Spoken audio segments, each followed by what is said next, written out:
Did you ever question or wonder if God Himself also follows the commandments that He gave us in the Torah? We just received the Torah on Mount Sinai. 10 Commandments, 613 mitzvot. In addition, the rabbinic ones, the 7 rabbinic ones. Does He follow them? Let's discuss this in a moment.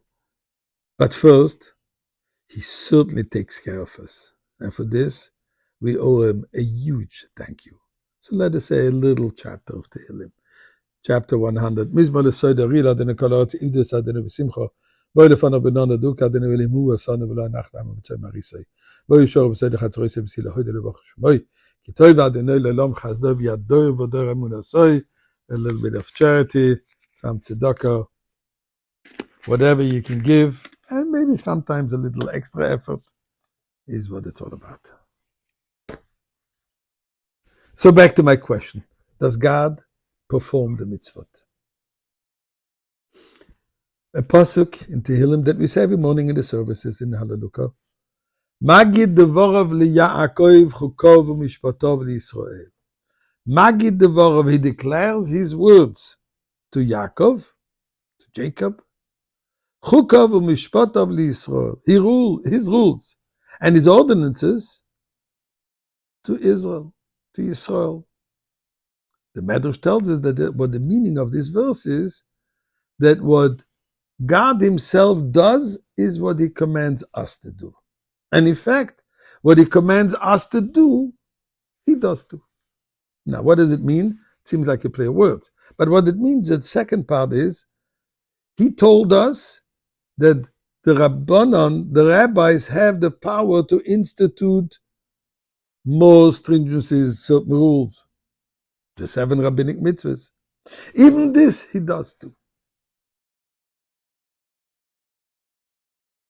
As the Gemara discusses, every bar mitzvah boy knows this. Tefillin the Morialma Maiksiba. In the tefillin that God wears, what are the parchments inside? And the Gemara answers over there, just like we profess our faith in God, so God professes His love and His commitment to us. Mika Amcha Yisrael, and so on. But here we see clearly that the Gemara discusses God is putting up tefillin. Obviously, it's not in the physical sense. Those would be pretty huge tefillin, right? But the concept in the divine, in the spiritual dimension. So here's my question. There's a commandment that we must sanctify the name of God. V'nigdashti b'soich b'nei Yisrael.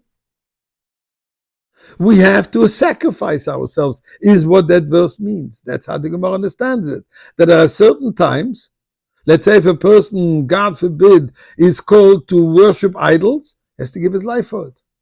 Or if he's called to kill somebody to save his own life, to kill an innocent bystander, so to say, to save his own life, you're not allowed to kill.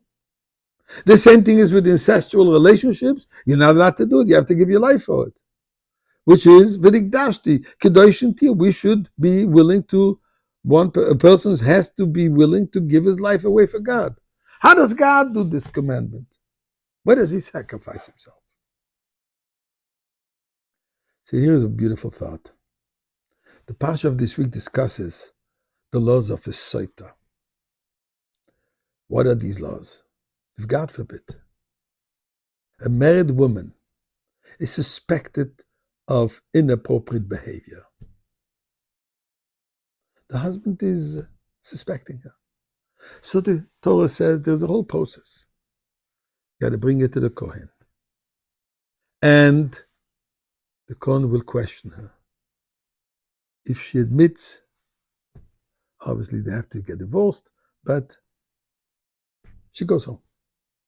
If she denies it, but the suspicions seem to be valid, I'm not going to go into all the details, then she has to drink a certain potency, a certain mixture. What is mixed into this drink?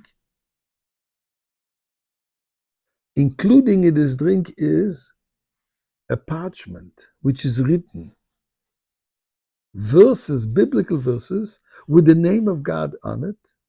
Now this has to be erased and put in be destroyed, so to say, that parchment, put it into this water together with the other things, and then she has to drink it.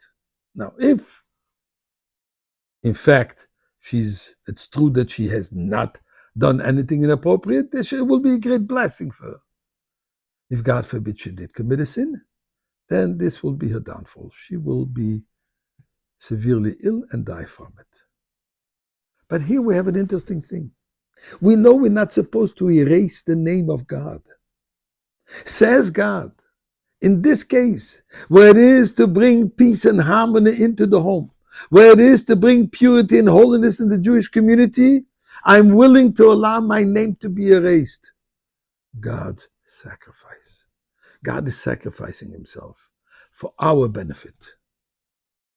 And we ask for Hashem, no sacrifice.